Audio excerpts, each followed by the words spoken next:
Hi friends, welcome to my YouTube channel fun quest. മധുരമുള്ള ഉലുവക്കഞ്ഞിയുടെ recipe ആയിട്ടാണ് ഇന്ന് ഞാൻ വന്നിട്ടുള്ളത്.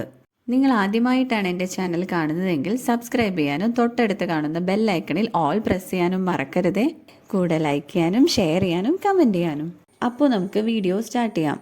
1/2 കപ്പ് ഉലുവ, 1/2 കപ്പ് അരി, 1 കപ്പ് തേങ്ങ, 2 കഷ്ണം ശർക്കര, ഇത്രയും ഇൻഗ്രീഡിയൻസ് ആണ് നമുക്കിതിന് ആവശ്യമായിട്ടുള്ളത്. ഉലുവ നന്നായി കഴുകിയെടുത്ത ശേഷം 8 മണിക്കൂറെങ്കിലും വെള്ളത്തിൽ കുതിർത്ത ശേഷമാണ് നമ്മൾ കഞ്ഞി ഉണ്ടാക്കാൻ എടുക്കുന്നത്. കുതിർത്ത് വെച്ചിരിക്കുന്ന ഉലുവ ആ വെള്ളത്തോടെ തന്നെ നമുക്കൊരു കുക്കറിലേക്ക് ഒഴിച്ചു കൊടുക്കാം. കൂടെ എടുത്തു വെച്ചിരിക്കുന്ന അരിയുടെ നന്നായി കഴുകി അതിൻ്റെ കൂടെ തന്നെ ഇട്ട് കൊടുക്കാം. ഞാനിവിടെ ചോറ് വെക്കുന്ന അരിയാണ് എടുത്തിട്ടുള്ളത്. ഇതിന് പകരം നമുക്ക് ഉണങ്ങലരിയോ പച്ചരിയോ മട്ടയരിയോ ഒക്കെ ഉപയോഗിക്കാവുന്നതാണ്. ഞവരരി ആണെങ്കിൽ അത് കൂടുതൽ നല്ലത്.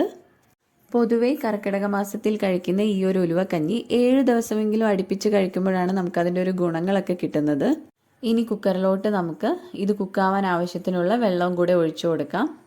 ഇനി കുക്കർ ഗ്യാസിലോട്ട് വെച്ച് മീഡിയം ഫ്ലെയിമിൽ ഒരു 5 വിസിലാണ് ഞാൻ വരുത്തുന്നത്. നിങ്ങളുടെ സ്റ്റൗവിൻ്റെ ചൂടനുസരിച്ചും കുക്കറിൻ്റെ വേവ് അനുസരിച്ചും ഇതിൽ വ്യത്യാസം വരാവുന്നതാണ്. അരിയും ഉലുവയും വെന്ത് വരുന്ന സമയം കൊണ്ട് ശർക്കര നമുക്കൊന്ന് മെൽറ്റ് ചെയ്തെടുക്കാം. ശർക്കര ഒരു പാത്രത്തിലോട്ടിട്ട് 1/4 കപ്പ് വെള്ളം ഒഴിച്ച് മെൽറ്റ് ചെയ്യാനായി നമുക്ക് ഗ്യാസിലോട്ട് വെച്ചു കൊടുക്കാം. ഈ സമയം കൊണ്ട് നമുക്ക് തേങ്ങാപ്പാൽ തയ്യാറാക്കി എടുക്കാം. ഞാനിവിടെ 1-ാം പാല് 2-ാം പാല് അങ്ങനെ സെപ്പറേറ്റ് ആയിട്ട് എടുത്തിട്ടില്ല. എല്ലാം കൂടെ ഒരൊറ്റ പാലായിട്ട് നന്നായിട്ട് അടിച്ചെടുത്ത് അരിച്ചു വെച്ചിട്ടുണ്ട്. ഇതിപ്പോൾ ഒരു 1.5 കപ്പ് തേങ്ങാപ്പാലുണ്ട്. ശർക്കരയെല്ലാം നന്നായിട്ട് മെൽറ്റായി വന്ന ശേഷം നമുക്കിത് ഗ്യാസിൽ നിന്ന് മാറ്റി വയ്ക്കാം. കുക്കറിൻ്റെ ആവിയെല്ലാം പോയ ശേഷമാണ് നമ്മളിത് തുറക്കുന്നത്. ഇപ്പോൾ അരിയും ഉലുവയും എല്ലാം നന്നായിട്ട് കുക്കായി വന്നിട്ടുണ്ട്. ഉലുവക്കഞ്ഞി മെയിൻ ബ്രേക്ക്ഫാസ്റ്റ് ആയിട്ടോ അല്ലെങ്കിൽ ഡിന്നർ ആയിട്ടോ കഴിക്കുന്നതാണ് നമുക്ക് ഏറ്റവും ഉത്തമം. നന്നായി ഒന്ന് ഇളക്കിയെടുത്ത ശേഷം ശർക്കര പാനി നമുക്ക് ഇതിലോട്ട് അരിച്ചൊഴിച്ചു കൊടുക്കാം.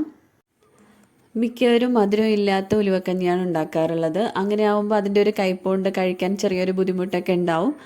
അപ്പോൾ ഈ ഒരു രീതിയിൽ മധുരമുള്ളത് ഉണ്ടാക്കുകയാണെന്നുണ്ടെങ്കിൽ നമുക്ക് നല്ല ടേസ്റ്റി ആയിരിക്കും. ആ കയ്പും കുറച്ചൊന്ന് കുറഞ്ഞിട്ടും.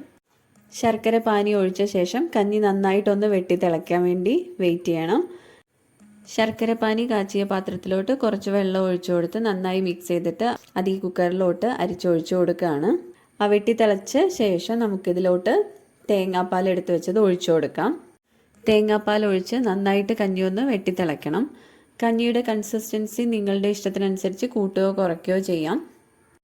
ഫൈനലി നമുക്ക് മധുരം ബാലൻസ് ചെയ്യാനായിട്ട് ഒരു നുള്ളു ഉപ്പ് ഇട്ട് കൊടുത്ത് നന്നായിട്ടൊന്ന് ഇളക്കിയ ശേഷം ഫ്ലെയിം ഓഫ് ചെയ്യാം. അങ്ങനെ നമ്മുടെ മധുരമുള്ള ഉലുവക്കഞ്ഞി റെഡി ആയിട്ടുണ്ട്. ഒരുപാട് ഗുണങ്ങളുള്ള ഉലുവക്കഞ്ഞിയുടെ റെസിപ്പി നിങ്ങൾക്ക് എല്ലാവർക്കും ഇഷ്ടമായെന്ന് വിശ്വസിക്കുന്നു. എല്ലാവരും ഇത് ട്രൈ ചെയ്ത് നോക്കണം. വീഡിയോ ഇഷ്ടമായെങ്കിൽ എല്ലാവരും ലൈക്ക് ചെയ്യാനും ഷെയർ ചെയ്യാനും കമൻറ്റ് ചെയ്യാനും മറക്കരുതേ. Thanks for watching.